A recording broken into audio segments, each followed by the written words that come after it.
السلام علیکم.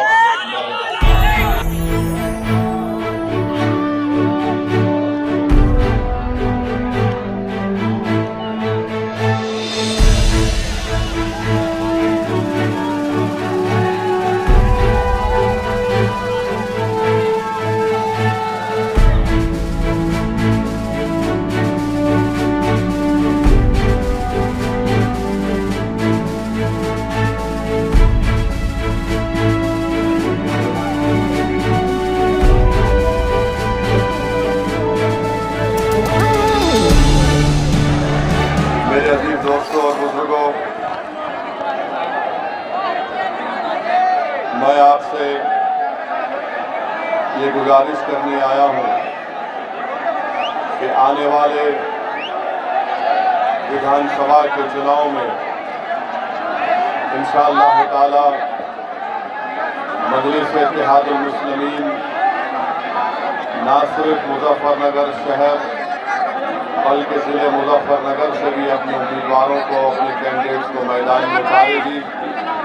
میں آپ سے یہ اپیل کرنے آیا ہوں کہ آپ تمام متحد ہو کر اپنے ووٹ کا استعمال مجلس اتحاد المسلمین کے حق میں.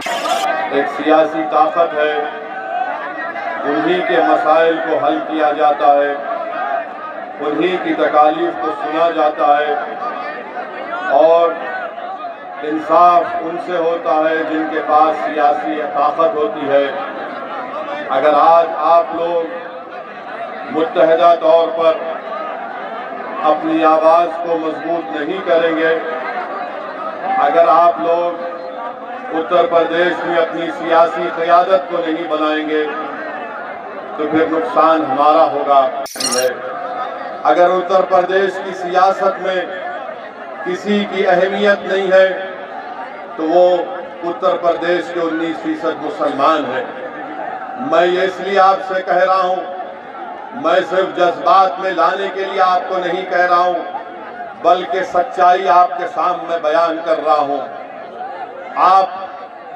آپ کا تعلق اس شہر سے ہے، آپ کا تعلق اس سرزمین سے ہے جہاں پر سپٹمبر 2013 میں بھارت کی تاریخ کا ایک بدنما فساد مظفر نگر میں کیا گیا. یہ بات بالکل سچ ہے کہ آج بھی ہزاروں کی تعداد میں ہمارے گھر کو ہم واپس نہیں جا سکتے. ان لوگوں کی سوچ ہے جو غریب مسلمانوں کا سودا کرتے ہیں دلی میں بیٹھ کر یا لکھنؤ میں بیٹھ کر. ارے ناانصافی کا ذکر کرنا چاہیے. میں مظفر نگر کا ذکر، میں ملیانہ کا ذکر، ہاشم پورہ کا ذکر، میرٹھ کا فسادات کا ذکر ووٹ حاصل کرنے کے لیے نہیں کہہ رہا ہوں. میں اس لیے کر رہا ہوں کہ ناانصافیوں کو نہیں بھولنا چاہیے. جب آپ ناانصافیوں کو بھول جائیں گے تو دوبارہ ناانصافی ہوتی ہے. جس دن آپ ناانصافیوں کو یاد رکھیں گے کہ ہاں جسم پر یہاں پر زخم آیا تھا، اس زخم کو یاد رکھنا پڑے گا. میں زخموں کو کھولنے کے لیے نہیں آیا ہوں، میں آپ کو یاد دلانے کے لیے آیا ہوں کہ ناانصافی کس نے کی اور آپ کو کیا حاصل ہوا. میرے عزیز دوستوں اور بزرگوں، آپ یہ بھی جانتے ہیں کہ یہی مظفر نگر میں جب CAA-NRC کا پروٹیسٹ ہوا، میں آپ کا شکریہ ادا کرتا ہوں، آپ کو سلام کرتا ہوں کہ جس بے باکی اور بہادری کے ساتھ آپ نے CAA اور NRC کے قانون کے خلاف احتجاج کیا. ادا کرنا ہے.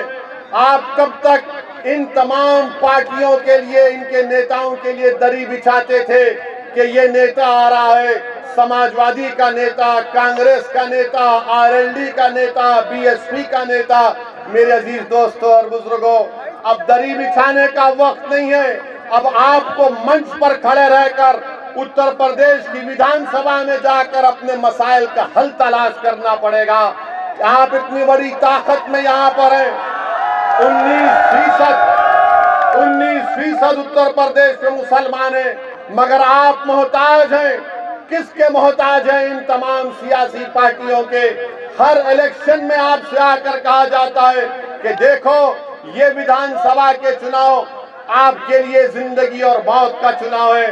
میرے عزیز دوستوں، میرے بزرگوں، میری عزتدار ماں اور بہنوں، بتاؤ آخر کب تک آپ ووٹ ڈالتے رہیں گے ان تمام پارٹی کے نیتاؤں کو؟ آج وقت آیا ہے کہ آپ ایک کروٹ لیں، ایک بار فیصلہ لے لیں کہ اب کی بار ہم اپنی پارٹی مجلس کو ووٹ دیں گے اور اپنی سیاسی آواز کو، اپنی قیادت کو مضبوط کریں گے۔ میں اتر پردیش کو اپنی مقبولیت کے لیے یا اپنی انا کی تسکین کے لیے نہیں آیا ہوں۔ میری زندگی کا ایک ہی مقصد ہے کہ بھارت کا کسی بھی حصہ ہو جو میرا اور آپ کا ملک ہے، وطن عزیز میں غریب مسلمانوں کی ایک سیاسی آواز ہونی چاہیے۔ بھارت میں ہر سماج کی ایک سیاسی آواز ہے۔ اگر کسی کی سیاسی آواز نہیں ہے تو اس کمیونٹی کا، اس سماج کا نام مسلمان ہے۔ آپ کو ڈرایا جاتا ہے کہ مسلمان اگر نیتا بنے گا تو فرقہ پرستی میں اضافہ ہوگا۔ میں آپ سے پوچھنا چاہ رہا ہوں، یہی مظفر نگر میں کیا تم نے کبھی فرقہ پرست طاقتوں کا یا RSS کا، تم نے بی جے پی کا کبھی آپ نے ساتھ دیا؟ ہرگز نہیں دیا آپ نے۔